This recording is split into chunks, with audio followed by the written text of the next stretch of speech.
Known amongst world leaders, presidents, celebrities, you name it. This man has done it all, has seen it all. One of my inspirations, I call him Daddy, have the privilege of calling him Daddy. He's one of the most humble person you would ever meet. But the knowledge that he has, the people that he's met, the people that he's worked with, and what he's doing for the African diaspora and also on the continent is impactful. And I must say, that is an honor and a privilege to be interviewing him right here on Ghana soil, the one and only Dr. Reverend Amos Brown. Well, your dad is just still Amos Brown. I know. Born at 128 East Coheed Street in Jackson, Mississippi. 1941. Wow. A child of the civil rights movement and one who's been committed to liberation, global initiatives for the good of all humankind. Absolutely. How was life that time in Mississippi? How was life then? When you look at the world we live in now and what is happening to black people, how was life then compared to now? As the scripture says, things are the same as they were since our fathers fell asleep. No different. For example, in 1955, it was a horrific year. First, Reverend George Washington Lee, Baptist minister in the Mississippi Delta, at the city of Belzoni, was lynched by the Ku Klux Klan on a Saturday night while on his way home. Why? Because he and his wife refused to take their names off the voting list in Humphreys County, Mississippi. Then on August the 13th, 1955, at 10 o'clock in the morning, Lamar Smith, a World War I veteran, was gunned down on the lawn of the courthouse while he was delivering some absentee ballots. And then on the 26th of November, 1955, Mr. Gus Coates in the Mississippi Delta was gunned down in his store. But thank God, he survived the bullet wound. However, some years later, he died in Chicago, Illinois. So that whole year for me was one of terror. And then to add insult to injury, on August the 28th, 1955, the body of Emmett Till, that 14-year-old youngster, same age as I was found in the Tallahatchie River after he had been brutally beaten by these two white men. So, really, America has not changed. And this sin of race is so deep, so pervasive in the body politic of America, that if we don't find a remnant to help turn things around, America is going to go down. This democratic republic cannot survive this division. Abraham Lincoln said, a nation divided against itself cannot stand. Yeah. And I think that what we are doing with the Church of Jesus Christ of Latter-day Saints is one of the last great hopes for the redemption of the soul of America. They had a checkered romance with racism, but the founder of the church, Joseph Smith, in 1830, was the leader of the abolitionist movement in upstate New York, at Fayette, New York. However, as the church moved westward, they became divided and acculturated, some wings, to the racist policies of America. And even Joseph Smith, in 1844, ran for the presidency of the United States, and his major plank was the abolition of slavery by 1850. So he really predated Abraham Lincoln in taking a courageous step to deal of dehumanizing our ancestors, treating them as tools So we have a lot to do still if we're going to save the day for the nation. But I'm cautiously optimistic. I mean, you're talking about all of these deaths and it's like those people didn't do anything. And now we're still not doing anything, but we're still getting killed. That's it. So when will it stop? What is it about us black people that is getting the white people, even though we built America? It's greed, bigotry, and too many whites with this evil, brutal system build the American economy by making cotton king, are indifferent, are in a state of denial about really what was done. Just think about the inhumane subhuman treatment that our ancestors went through at Cape Coast Castle. And then the hypocrisy is that Church of England had a chapel. Yep, right on top. On top. While our ancestors were Suffering. down there in those dungeons Yep. for 3 to 4 months. Yep. And then another 3 to 4 months across that Atlantic Ocean. Yep. And then after getting to America for 244 years, being denied the basic human right to be self-determining and to assemble, to think, even to go to school. Even back in 1847 in St. Louis, Missouri, a black preacher had a thirst for knowledge. He was a master carpenter. John Berry Meacham was the man who built the first floating school. Wow. A floating school. Wow. Why? Because in St. Louis, it was against the law for a black person to go to school, or to read, or to write. But he was so determined that he built a library and a classroom on a steamboat. And they navigated over to the state of Illinois and established out of that early rudimentary experience of learning Lincoln University, which became the oldest institution for higher learning for blacks in the state of Missouri. So we've been determined, even though people have tried to paint us as being indifferent. Yeah. That's not true. Even in America, there were pit schools. They literally dug pits and put planks and thatch over the top of those planks. And down in the pits, by candlelight, they learned how to read and write. This is a historical fact. Wow. Many people don't know that. Pits. A pit school. Wow. Pit school and the first floating school. That's amazing. I never knew about that. Oh, yes. Yeah. Yes. But you see, that's what all of the brouhaha is about in America, about critical race theory. Because the oppressors do not want the world to know who we really are.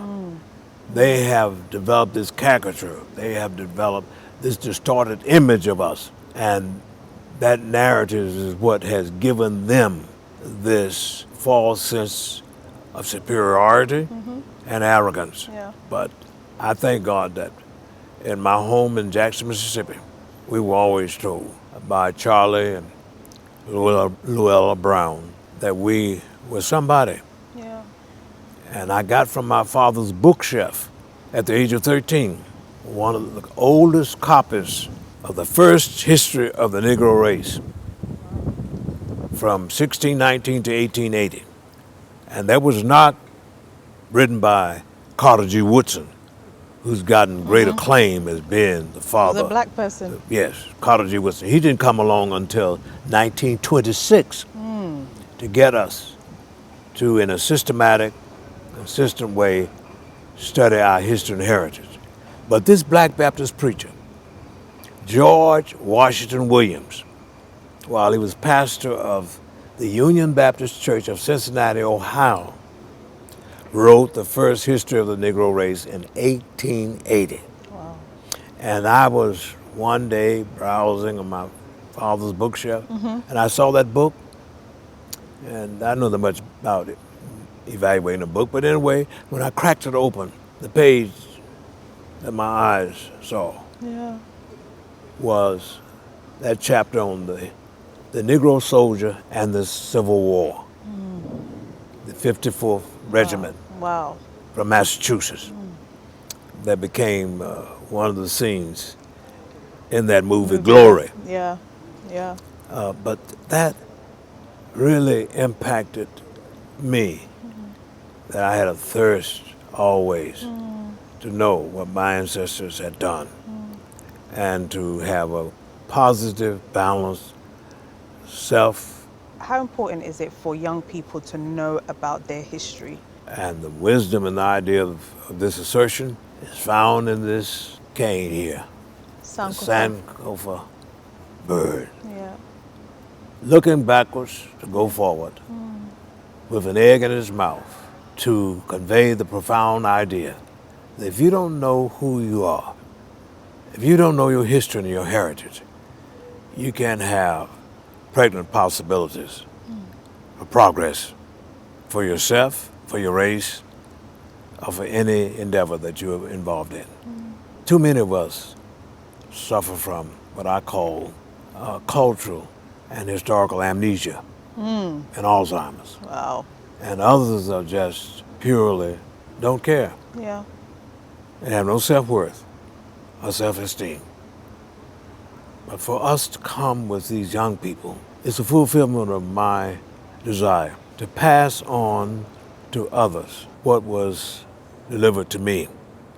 See, I first came to the motherland in 1964. I was awarded a scholarship after I graduated from Morehouse that spring to travel and study on that program, Operations Crossroads Africa. Okay. It was developed by a black Presbyterian preacher, James H. Robinson. Wow. He came up with the idea of black and white students coming here to the motherland Wow. to travel and study and do community work. Wow. And I was chosen to spend 2.5 months in Liberia, Senegal, and Sierra Leone. Wow. That was quite an experience for me. Do you think that that's what impacted you to make sure that young people also have the opportunity to come and see the continent, to come and see Africa? And so that's why this fellowship wanted to bring these students to Ghana for the first time. Some of them haven't even sat on the plane before. Yeah, yes, yes. And to experience the continent. Well, that was my first time in Africa. Yeah, yeah, In 1964. yeah. But since that time, I have been here, I'm humbled to say, 24 times. Wow, wow, To many conferences, wow. not coming to do mission work. And some of these more conservative blacks only view as the opportunity to come to Africa. Not coming to do something for the unlearned, hopeless people, no, but to come and to be enriched Right. by the great history of this motherland, which really is the first home of humankind. For the paleontologist Leakey, as a scientist says, our first habitat was in the Rift Valley.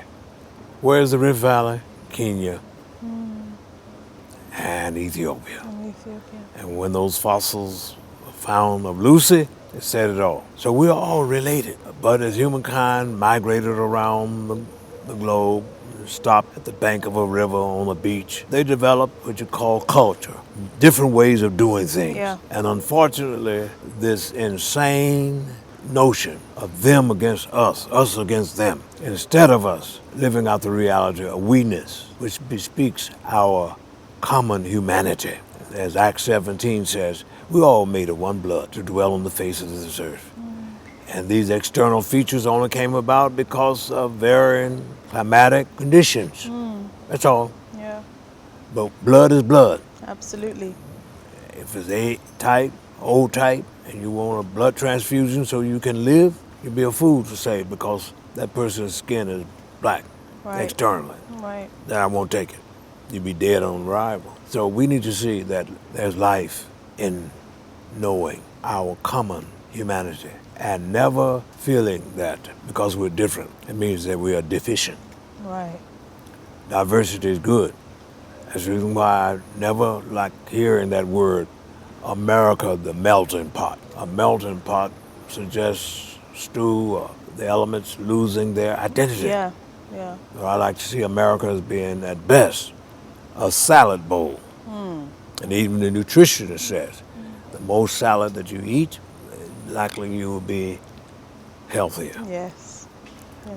That's what we need to do, have a healthy nation. But right now, we're sick. In fact, my teacher, Dr. Martin Luther King Jr., he taught only one class in his lifetime after he left Montgomery Yeah. and went back home to be with his father in Atlanta. And Dr. Mays, president of Morehouse then, was his intellectual and spiritual mentor. And so he sang for me. He talked him into teaching a course for a semester before he went to the next level in the civil rights movement. And 8 of us were chosen to be a part of this seminar in social philosophy.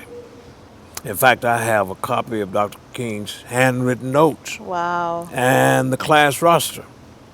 Wow. And one of the persons in that number 8 was the late Julian Bond, who was a good friend of mine. We were leaders in the student movement. But that experience was really great, for he taught us, even in that course, the idea of personalism. What is personalism? Every person is a human being and has worth and dignity, and regardless of how different they may be, in terms of race, gender, sexual orientation, respect them. As long as they're not messing with you, causing injury and pain to you, don't be mean to them. Do unto others as you would have them do unto you. Yeah. And that dictum is found in all of the 8 major religions of the world. If we would just live by that, the world would be a better place. Yes. Absolutely. Yes. You're absolutely Indeed. right. Let's talk a bit about the NAACP. If you can give us a little history on why it was formed and the mission of the foundation. There was a need for a body to stand up and speak out against brutality and injustice. In 1908, of August and September, there was a terrible race riot in Springfield, Illinois, the hometown of Abraham Lincoln. And blacks were murdered, communities were destroyed. It was another dark night in America, but there was a lady who decided to turn on the light, Mary White Overington, and she was not black, who happened to be reading the Independent magazine that was edited by William English Walling, and she saw the report of the atrocities there. And the long short of it is that as a social worker, she called on W.E.B. Du Bois, who had been a part of an advocacy group earlier, the Niagara Movement, going back to 1905, Ida B. Wells, the lady from my native state of Mississippi who fought lynchings back then, and Reverend John Holmes Haynes, a Unitarian minister. That group met, and in 1909, there was a call for a meeting to organize a national association in New York City. And since that day, the NAACP has been our advocate, has been our champion for justice, not just for black folks, though our focus is on where we have been pained and denied equality of opportunity and justice. But color comes in all colors. So that's how we all got started. And I've been a member since I organized that first youth council of NAACP in the state of Mississippi in the wake of that body of Emmett Till being published on the front cover of the Jet magazine. Oh. And at 14, when I saw that, I ran to Mr. Evers, who was the newly appointed field director of the NAACP, and told him how upset I was. His office was only about 3 blocks from my home. Okay. And he looked at me and said, Amos, I understand how hurt you are and how you're upset, but let's think about it. Why not get smart? Let's organize a youth council of NAACP so that you and your young friends will learn how to fight this evil of race and injustice in a smart, strategic way. And since that day, I've been in the movement. Wow. How many years has that been with NAACP? 64. 64 years. Wow. That's right. You know, in my intro, I mentioned that you've met a lot of presidents, and one of the presidents that you've met is Nelson Mandela. Yes. How was Nelson Mandela? He was a person of unique presence, nothing haughty or arrogant about him. I never shall forget when we were in South Africa after he was released from prison. There was a reception that I was also a member of. And naturally, he had a lot of things to do. He must have been about an hour late, but that gave everybody time enough to have more drinks than they should have had. And everybody got loud, you know, and they were having a good time. But all at once, there was a hush. And they looked, and there was this elegant man standing at the door. Wow. I just feel that that's who we need to look to for leadership. We have a crisis of leadership in the world and in America. He was very deliberative. He was a critical thinker, a great heart, but he was not narrow.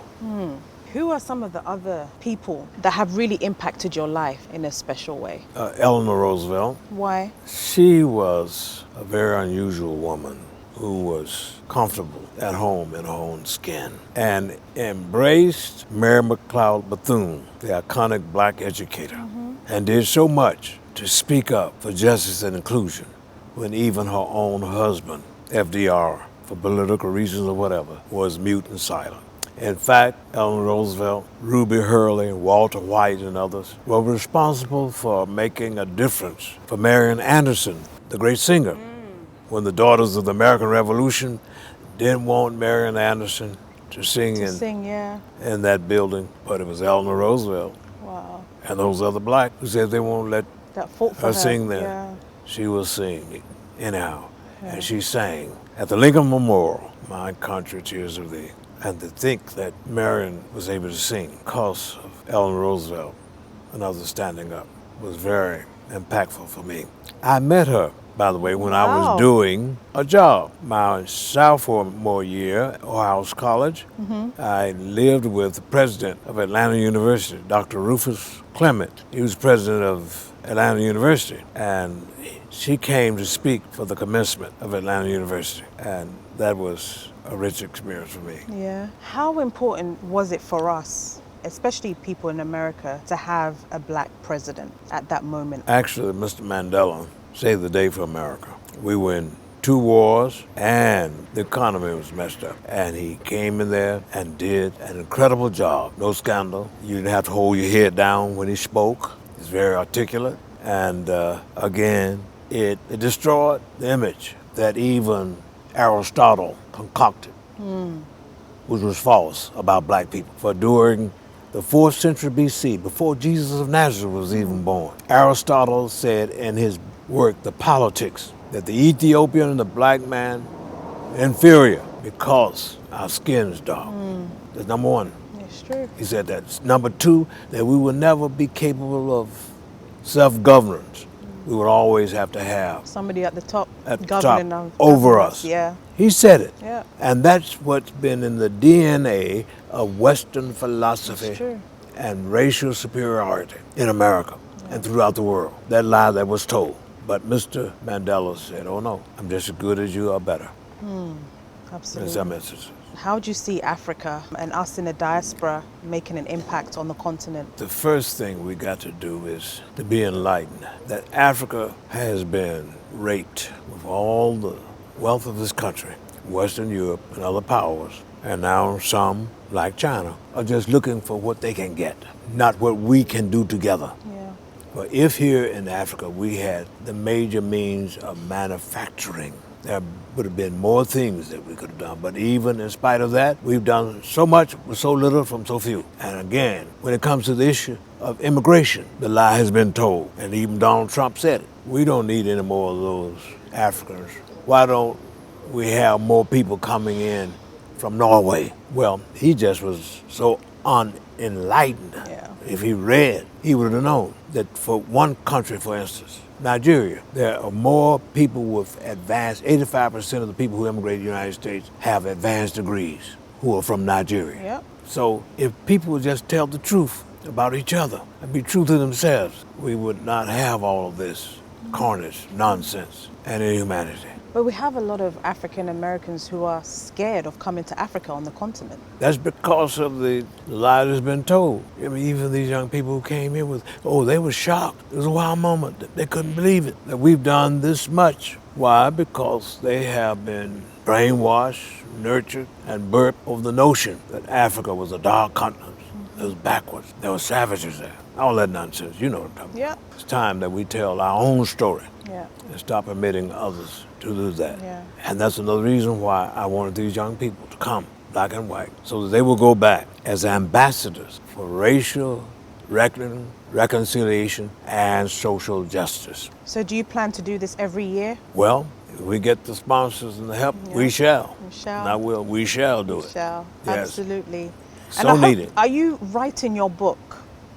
Well, I'm working on it now. Because you have so much knowledge that needs to be shared across, not just on the continent, but the world. Your experience, the people you've met, and just your journey through life has been very inspirational. Yes. So I do hope that to have one day sitting there reading your biography. Thank you so much Thank for you joining me on the show. for the opportunity. And then your last words to those African brothers and sisters in the diaspora who are still questioning whether they should come on the continent. What would your words be to them? Come on home. It'll be a blessing. It will be a great challenge. And our coming home collectively will empower us all in the diaspora. And what we need is that kind of unity, kind that even Marcus Garvey envisioned. So let us work to fulfill Marcus Garvey's dream. Absolutely. Thank you so much to everybody that has watched the show. I know that you have been greatly inspired by this conversation, and I'll see you next time. God bless.